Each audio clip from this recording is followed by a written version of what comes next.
तो Bengali and math के बीच में अगर कॉलम का रिक्वायरमेंट होगा तो मैथ का जो कॉलम है उसको सिलेक्ट करेंगे, क्योंकि ये जो प्रोसेस हम बता रहे हैं ये WPS office, open office, Microsoft office, जितना भी ऑफिस है वो सबके लिए सेम होगा। अभी ये जो WPS ऑफिस है इसके ऊपर अगर हम राइट क्लिक करते हैं तो मुझे दो ऑप्शंस मिलता है, column insert column to left and insert column to right, दो ऑप्शन मिलता है। मतलब हम किसी भी कॉलम के ऊपर राइट क्लिक कर सकते हैं इस ऑफिस में। लेकिन माइक्रोसॉफ्ट ओरिजिनल ऑफिस में जब करेंगे तब सिर्फ इंसर्ट का ऑप्शन मिलेगा। इंसर्ट कहां पर होगा? तुम कॉलम के ऊपर राइट क्लिक करके इंसर्ट कर रहे हो मतलब कॉलम इंसर्ट होगा।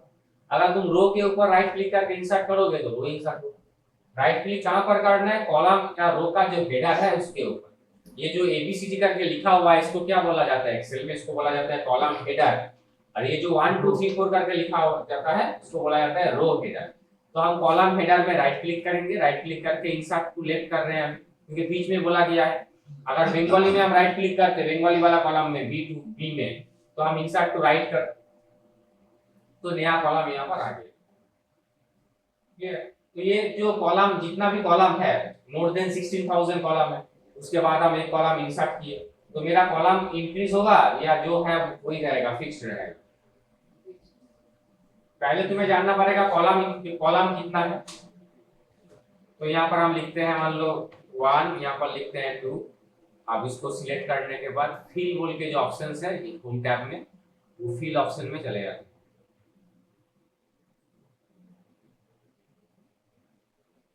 फिल में हम इसको सीरीज करते हैं, फिल सीरीज से इसको फिल करते हैं तो 3 4 कॉलम तो मोर देन 16,000 है, ड्रैग करके करते तो बहुत ज्यादा वक्त लगता है। तो फिल कर दिए तो जितना कॉलम है सब फिल हो गया। अगर हम कंट्रोल प्रेस करके राइट एरो का प्रेस करते हैं, कंट्रोल प्रेस करके राइट एरो, तो क्या हुआ? हम लास्ट कॉलम में पहुंच गए। कंट्रोल प्रेस करके अगर हम लेफ्ट एरो का प्रेस करेंगे कीबोर्ड से तो स्टार्टिंग वाला कॉलम में पहुंच जाएंगे। तो कंट्रोल प्रेस करके अगर हम राइट एरो प्रेस करके रहेंगे नॉर्मली तो बहुत वक्त लगेगा जाने के लिए, बहुत वक्त लगेगा जाने के लिए। तो क्या करते हैं shortcut control plus right arrow, वो लास्ट कॉलम में मुझे भेज देता है। और कंट्रोल पकड़ के अगर हम लेफ्ट एरो देंगे तो फर्स्ट कॉलम में आ जाएंगे। तो लास्ट कॉलम में जाने के बाद हम मुझे क्या दिखाई दे रहा है? मेरे पास 16,384 अभी तक कॉलम है।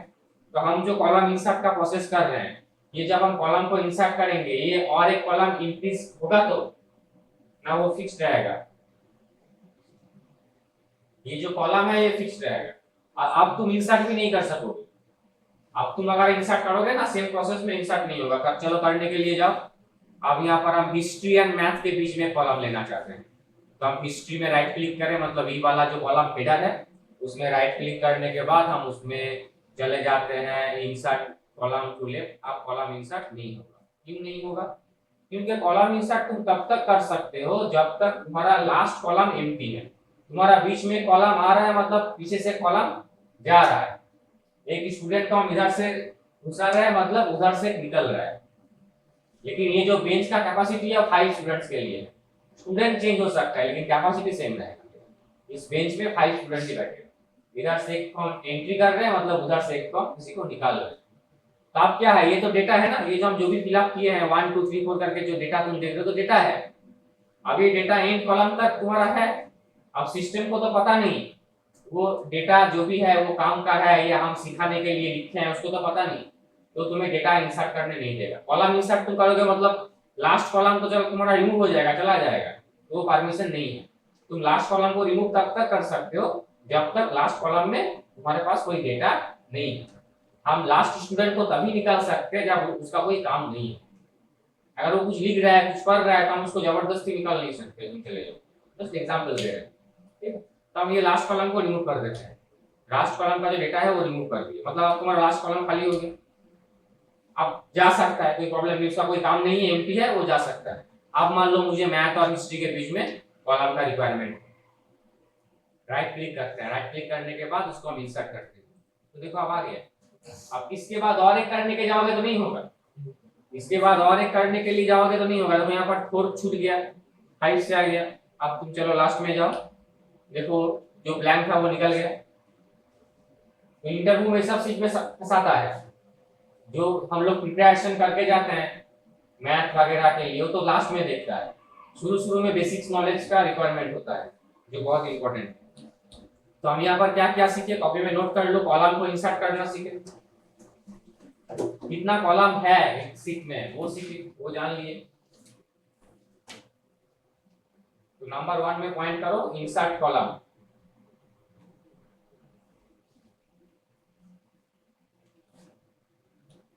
एंड नोट करके रख दो। टोटल कॉलम है 16,384, 83 नहीं हो तो एक मेरा रिमूव किया हुआ है, 16,384 टोटल जो मेरा कॉलम है।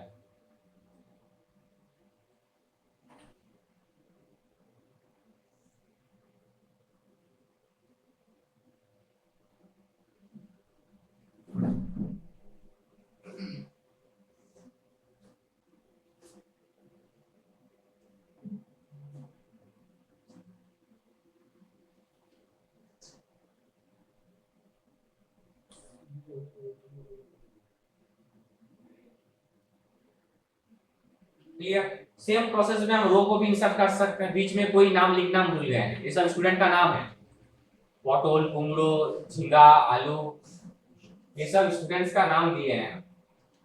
ठीक है, अब बीच में कोई स्टूडेंट्स है, स्टूडेंट का नाम बताओ क्या हो सकता है? प्याज, अच्छा बोला है, जो बीच में ही डालना है, लेकिन वो भूल गए, लास्ट में लिखने से नहीं चलेगा, उसको बीच में देना पड़ेगा, कुमड़ो के बाद देना पड़ेगा, झींगा के पहले। तो इसको सिलेक्ट करो, रो को सिलेक्ट करो। तब रो को सिलेक्ट करने के बाद राइट क्लिक करो, आप देखो इंसर्ट रो अबव या इंसर्ट रो बिलो, दो ऑप्शंस तुम्हारे पास अवेलेबल है। तुम अबव भी कर सकते हो, बिलो भी कर सकते हो। तो हम क्या करेंगे, बिलो करेंगे। हम बिलो बोले हैं, विंडो के बाद बोले हैं, तो यहाँ पर और एक रो इंसर्ट होगी। और रो में भी सेम कॉन्सेप्ट, हम इंसर्ट क्यों कर सके, क्योंकि लास्ट जो मेरा अभी तक एम्प्टी है।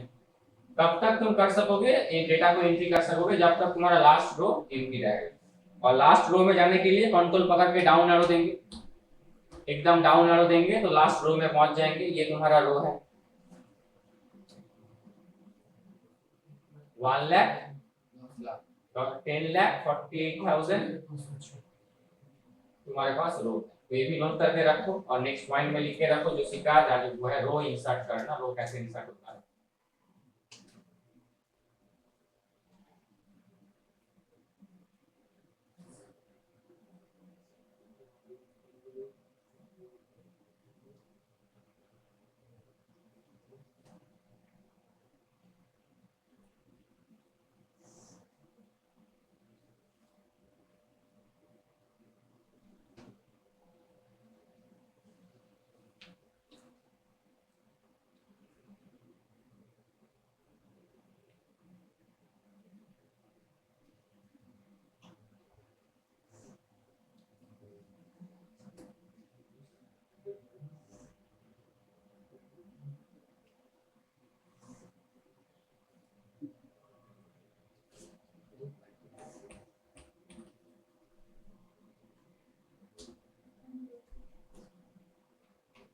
तो आज हम फॉर्मूला, कंडीशंस इस सब में नहीं जा रहे हैं, कुछ छोटा छोटा प्रॉब्लम, छोटा छोटा ऑप्शंस।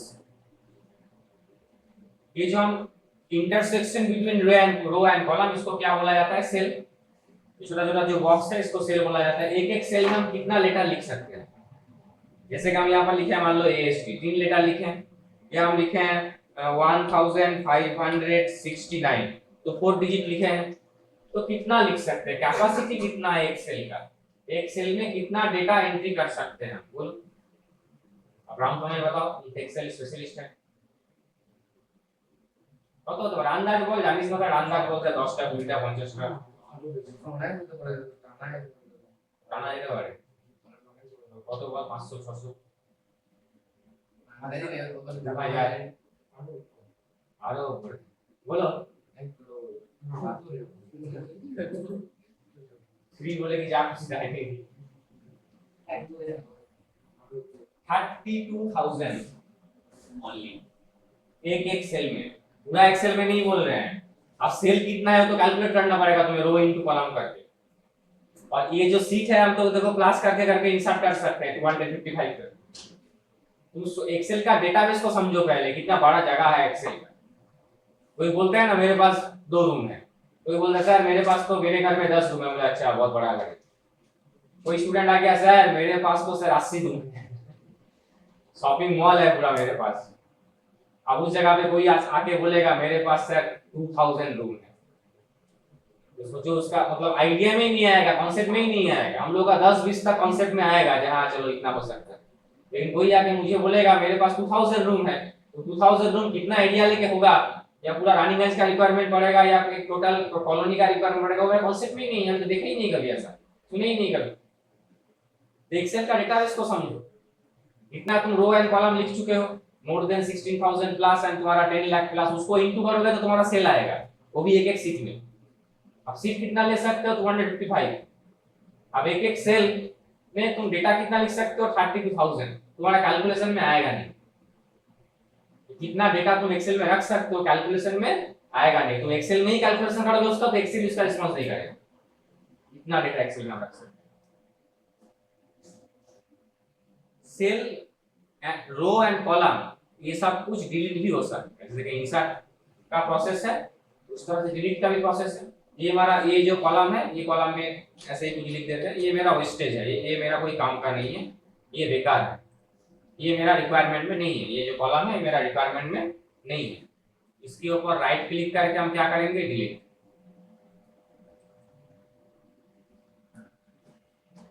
इसके ऊपर राइट क्लिक करके delete. Same to same row को भी डिलीट कर सकते हैं, सेम टू सेम कोई सेल का मेरा रिक्वायरमेंट नहीं है, सेल का ऐसा नॉर्मली जरूरत नहीं पड़ता, सेल में जो भी डेटा है वो तो नॉर्मल डिलीट करने से डिलीट हो जाता है, सेल का ऐसा रिक्वायरमेंट नहीं होता। लेकिन रो एंड कॉलम, एक कंप्लीट रो नहीं तो एक कंप्लीट कॉलम रिमूव का रिक्वायरमेंट हो सकता है। तो नेक्स्ट पॉइंट में लिख के रखो, delete row and column.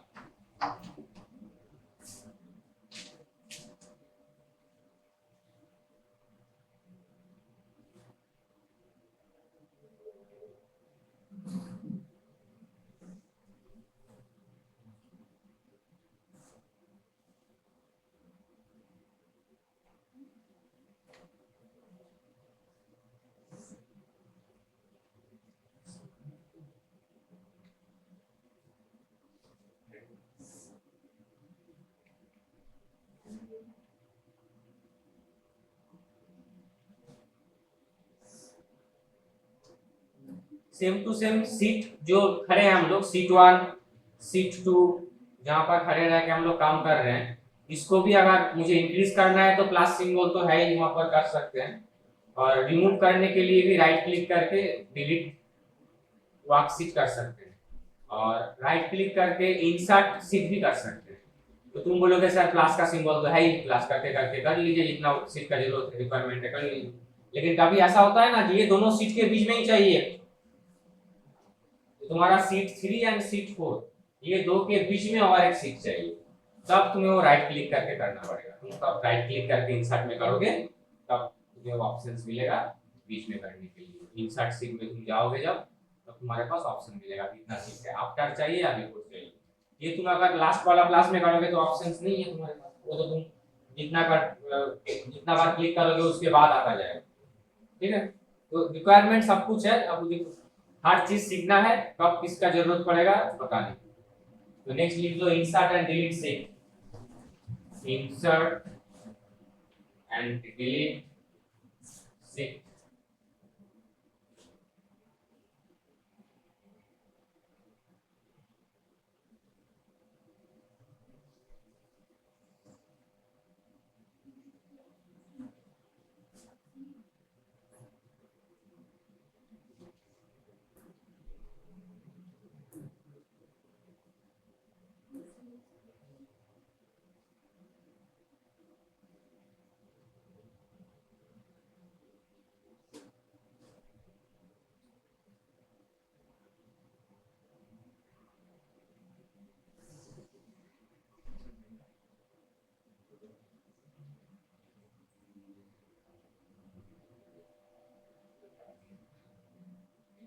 Seat को अगर नाम चेंज करना है, जब हम लोग डेटा सीट बनाएंगे, मान लो कोई बैलेंस सीट या कैलकुलेशन रिलेटेड वर्कशीट तैयार कर रहे हैं, तो एक एक सीट में एक एक डेट का रिकॉर्ड रहेगा, एक एक सीट में एक एक डेट का रिकॉर्ड रहेगा।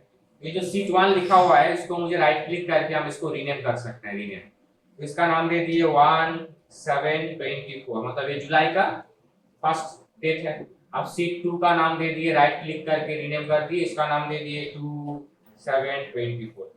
तो राइट क्लिक करके रीनेम कर सकते हैं, अदरवाइज जहां पर तुम्हारा सीट का नेम लिखा हुआ है वो सीट के नेम के ऊपर डबल क्लिक कर दो।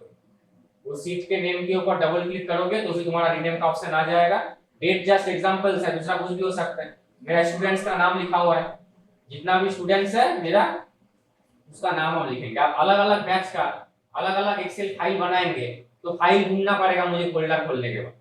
अब मेरे स्टूडेंट का नेम कॉन्टैक्ट नंबर लिखने के लिए एक ही एक्सेल का यूज करेंगे। अब एक एक्सेल में सब स्टूडेंट रहेगा तो भी मुझे फिल्टरिंग में प्रॉब्लम हो, तो हम क्या किए, सीट 1 का नाम दे दिए कोर्स, डिप्लोमा कोर्स जो लोग मॉर्निंग में तुम लोग करते हो। सीट 2 का नाम दे दिए कॉलेज स्टूडेंट, जो हम बाद में 9-10 बजे से करवाते हैं, बीसीए जो लोग पढ़ता है। उसके बाद हम कर दिए किड सेक्शन, बच्चा लोग का जो सीबीएसई आईसीएसई कर दिए 5 क्लास 6 क्लास 7। अब मुझे आज कौन सा स्टूडेंट का रिक्वायरमेंट है, कांटेक्ट नंबर देखना है ना, क्लास 7 का, क्लास 7 का सीट में क्लिक करें, उसका जो डेटा लिस्ट आएगा वहां से उसका कांटेक्ट नंबर हम ले लेंगे, तो फाइंड आउट में सुविधा होगा। एक फाइल में हम ऑब्वियसली मेरा जो 250 स्टूडेंट्स है हम रख सकते हैं, लेकिन 250 स्टूडेंट्स के लिए अगर हम 5-6 एक्सेल फाइल बना लेंगे तो प्रॉब्लम होगा। फाइल एक रहेगा, हम सीट का नाम उस तरह से दे देंगे, हम इजीली फाइंड आउट कर सकेंगे। तो एनी रीजन तुम्हें सीट का नाम चेंज करना पड़ेगा। सीट 1 सीट 2 ऐसा रहेगा नहीं, वो तो हम लोग प्रैक्टिस करते हैं, अभी कैसा रहता है वैसे ही कर लेते हैं, लेकिन जब जॉब करेंगे काम करेंगे खुद भूल जाएंगे कौन सा सीट में क्या लिखा हुआ है। यहाँ पर बहुत सारा सीट रहेगा, देख के पता चल जाएगा अच्छा ये वाला सीट में होगा, क्लिक करेंगे पहुंच जाएंगे। ये हर चीज फिल्टर से नहीं होता है, फिल्टर से समझना समझा नहीं जाता।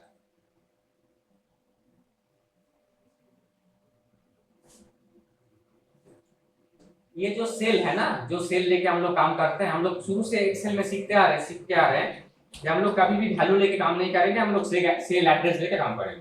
जैसे अगर ये 2 सेल का मेरा एडिशन का जरूरत होता है तो हम क्या लिखते हैं, A1 + B1, हम यहाँ पर लिखते हैं A1 + B1। 2 सेल का अगर मेरा एडिशन का रिक्वायरमेंट होता है तो यहाँ पर हम लिखते हैं A1 + B1। ये जो सेल है A1, इसका नाम हम चेंज कर सकते हैं। ऊपर में जो बॉक्स दिखाई दे रहा है जहां पर मेरा माउस पॉइंटर अभी खड़ा है, जहां पर A1 लिखा हुआ है, क्या बॉक्स का नाम क्या है, नेम बॉक्स। ये सेल का तुम्हारा नेम है, सेल का नेम क्या है, A1 है ऑब्वियसली। अब मान लो यहाँ पर हम एक रो इंसर्ट कर रहे हैं, पहले राइट क्लिक करके इंसर्ट अबव, और इधर हम एक कॉलम इंसर्ट कर रहे हैं, राइट क्लिक करके इंसर्ट कॉलम टू लेफ्ट। अब यहाँ पर हम लिख रहे हैं आइटम नेम, आइटम नेम के बाद यहाँ पर हम लिख रहे हैं रेट, यहाँ पर लिख रहे हैं क्वांटिटी, और यहाँ पर हम लिख रहे हैं अमाउंट।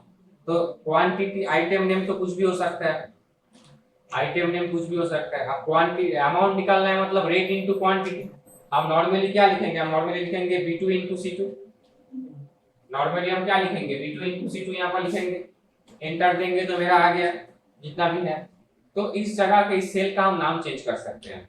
ये सेल का नाम कैसे, ना सेल का नाम जो B2 है यहाँ पर क्लिक करके उसको रिमूव करके सेल का नाम ही हम कर दिए रेट, और ये जो सेल है 25, ये सेल का नाम है C2, इसको रिमूव करके इसका नाम ही हम कर दिए QNT। अब हम जब कैलकुलेट करेंगे, अब हम करेंगे रेट इनटू क्वांटिटी, तो तुम्हारा आंसर आएगा, अब तुम्हारा आंसर आएगा, तुम किसी दूसरे सीट में जाओ, दूसरे सीट में जाके कुछ वैल्यू लिखो। अब तुम यहाँ पर लिखोगे रेट इनटू क्वांटिटी, तो कुछ आएगा, कुछ नहीं आएगा, एरर देगा। ओ सॉरी, उसमें मेरा किया हुआ है सेल का एड्रेस, इसलिए ले लिया। अब दूसरा एक्सेल खोलेंगे, और दूसरा एक्सेल इसको बंद नहीं कर रहे हैं, छोड़ दो, तुम समझ गया तुम लोग। तो इसको हम दूसरा फ्रेश एक्सेल खोलेंगे नया करके। अब उसमें अगर हम रेट इनटू क्वांटिटी लिखेंगे तो मेरे पास आएगा, ये रिजल्ट किसका आया, यहाँ पर जो मेरा रिजल्ट था 1125, हम जो दूसरे सीट में करके आए थे वही आया। यहाँ पर ये रेट क्वांटिटी मतलब पीछे वाला सेट का रेट क्वांटिटी ले रहा है। ये जो मेरा 12 लिखा हुआ इसका लिया, इसका तो नहीं लिया, तो समझता ही नहीं है इसलिए। इसका नाम तो A1 है, इसका नाम तो B1 है। अब एक ही सीट एक ही एक्सेल फाइल है, उसको तो रेट का मतलब पता है कि कोई ना कोई सेल का नाम रेट है, कोई ना कोई सेल का नाम क्वांटिटी है, और जो पीछे सीट में है वहां से उसका कैलकुलेशन सेम आंसर दिखा। देख सीखना भी हुआ। तो जो भी है तो इस तरह से हम सेल का नेम चेंज कर सकते हैं। जब बहुत ह्यूज कैलकुलेशंस होता है ना, बहुत ह्यूज डेटा शीट लेके काम होता है, हम लोग खुद भूल जाते हैं कौन सा सेल में क्या लिखा हुआ है। तो इस पर्पस में वो काम किया जा रहा है, उसी पर्पस के ऊपर अगर लिखा जाता है तो समझने में सुविधा होता है। जैसे कि ग्रेड, तुम लोग जब ग्रेड का फॉर्मूला लिखे हो तब ग्रेड का फॉर्मूला जब जब हुआ है, एक दिन क्लास में हुआ है, बहुत समय क्लास, बहुत बहुत सारा क्लास में उस रिलेटेड बहुत कुछ हुआ है, कभी एंड देके, कभी और देके, कभी 10th का सिस्टम, कभी 12th का सिस्टम। तो वहां पर हम लोग तुम लोग कॉपी में नोट कर रहे हो, क्या नोट कर रहे हो, H1 H2 J2 E2, जो जगह पे मेरा ग्रेड लिखा हुआ है, अगर उस समय और नाम को हम चेंज कर देंगे, ग्रेड कर देंगे, तो मेरा फॉर्मूला भी ऐसा ही रहेगा, इफ ग्रेड मोर देन, या sorry if average more than 80, तो सेल का नाम ही हम एवरेज रख कर दिए, तब एवरेज काम करेगा, IPG एवरेज जो भी लिखेंगे काम करेगा, एरर नहीं है। इसलिए सेल का नेम चेंज करना इंपॉर्टेंट है, समझने में एंड समझाने में दोनों में बेनिफिट होता है। क्लियर?